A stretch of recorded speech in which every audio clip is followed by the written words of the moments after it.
Hello YouTube, this is Taz from the 4/5 with a how to remove your air restrictor mod on the BOOMco Halo Magnum blaster.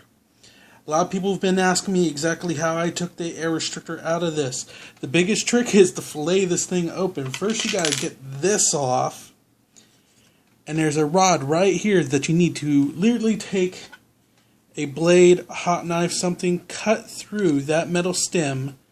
Then you're going to have to cut it off this little railing right here and remove this.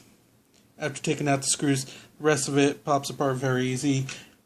Opening this thing, be careful when you open this. All the screws are a uniform size. Phillips head screwdriver, about 1/4 inch long, about 1/8 of an inch wide. But once you open this up, it basically pops into two separate pieces. This piece and that piece. Go ahead and just put those over to the side. Now, when you open this up, this spring is pretty strong. Watch out that you don't lose this piece. This is a very important piece that actually keeps the spring inside the gun. The cool thing is, once that's out of the way, to do the modifications to this is very, very easy. There's a good liberal amount of grease on this. I might re-lube it, might not. But as you can see, the O-ring is a little loose on here. If you want to, you can slip this off, clean the area, put some Teflon tape on there, re-grease it, put the O-ring back on. That would increase the air seal on this thing. But what you want to see is the air restrictor in this thing. And watch this. This is literally, I just filleted this open 5 minutes before starting this video. So you're going to see this from start to end, how to take the air restrictor out. Once you take this assembly out, this is the big assembly right here. Take this out. I'll show you this little piece in just a moment. That's an important piece to remove too. This right here. And you literally just slide this open right there, and boom. That's half of it right there. This is half of it right there. You can look in here. You want to keep this piece on. And look at that. You can look right down the barrel there. See? That's it right there. You don't even have to bore it open or anything. That's part of it right there. Put that to the side. Keep this on. That little dart tooth inside this thing is very, very, very important. It helps hold the dart in so it doesn't fall out. Otherwise, the dart's just going to fall out. This is the part we're looking at right here, this piece.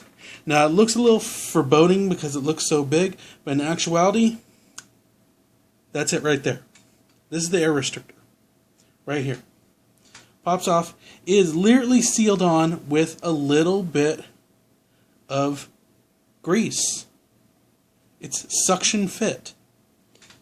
Don't have to do anything to this. This is what you got to work on right here. Now, once you slide this little O-ring thing off here. Now, in my previous video, you know exactly what this is. This is a very important piece. Do not lose this. It's actually two separate pieces. Do not lose this. This gives you your air seal. Don't lose it. Put it off to the side. This assembly right here is the only thing you really have to modify inside this pistol, this Magnum, to make it much more functional. As you can see, there are 3 little stems that hold the post on. That's all you got to do. Remove the post by snipping those 3 things. Now what you can do is take a pair of wire snips, and it's this simple. Snip, snip, snip. And you just give it a little wiggle, wiggle, wiggle, wiggle, wiggle after you snip those edges, and it pops it right out. Now that does look a little messy. As you can see, it does look a little messy, but that's going to really help the airflow. Now, carefully, with a sharp X-Acto knife, you want to go in and you want to clean those areas out a little bit. Just go in and carefully, and I do mean carefully, shave these bits a little bit flatter.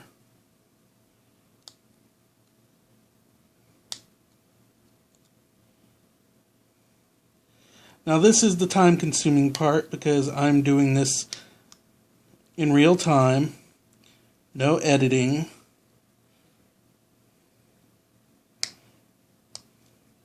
And there you go.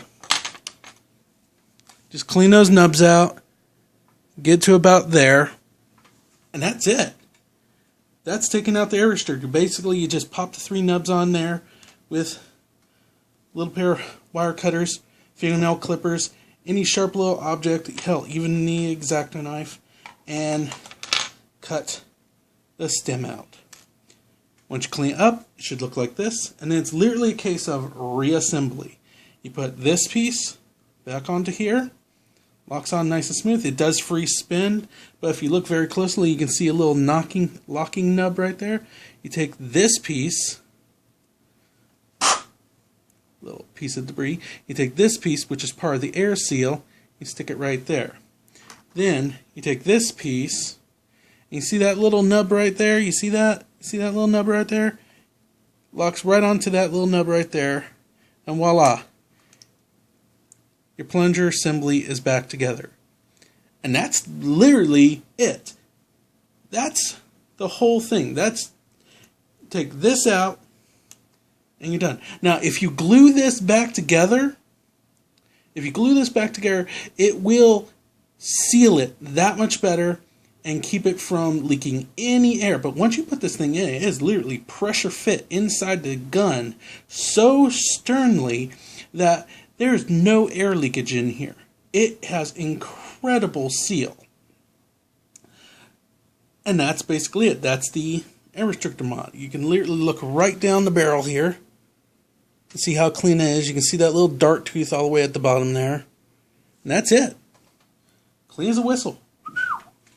Now, we're going to put this aside, and I'm going to show you a quick little thing about the other piece in here. That's the locking mechanism that keeps you from being able to disengage your gun once you've clocked it. Like if you don't have a dart in there, but you want to cosplay with this, this is what you need to take out. Now, it's this piece right here. This piece. See this? That's what keeps the trigger from engaging or disengaging the plunger system when it's cocked. You take this out, and it's that simple. This one piece keeps your gun from being functional without a dart in it. Now it is cosplay ready. You literally take that one piece out, and it's good to go. Now you reassemble, and you're done. Yeah, that's the pain in the butt part about doing this live, because I have to be able to put this back together. And so you slide this back in to the gun, catching it on that little notch right there. You got to make sure that this catches on that notch and it sits in like so. Then you take, oh, very important, make sure you get your plunger back in before you set your tube back in. And make sure that your plunger is facing the right way up. There we go. There we go. That easy. Then recoil your spring inside.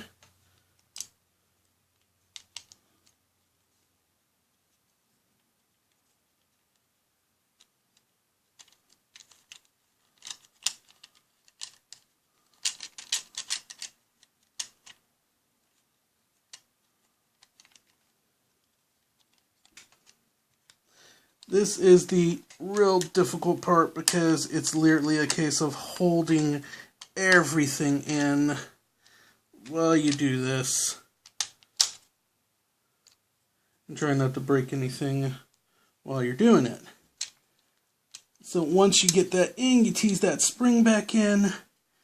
Everything's in, everything's good, everything's aligned, and your insides should look like that. That little plug I told you about, it sits right there. Right there.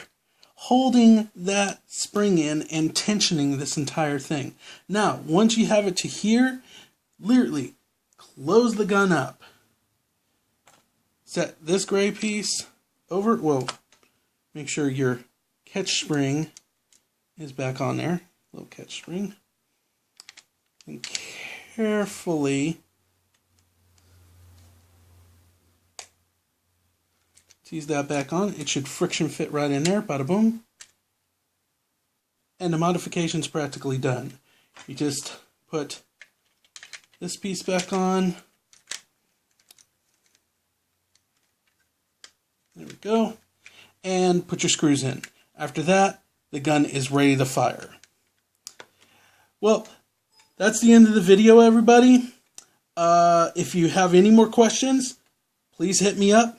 Again, this is Taz from the 4/5 saying, if we can do it, so can you.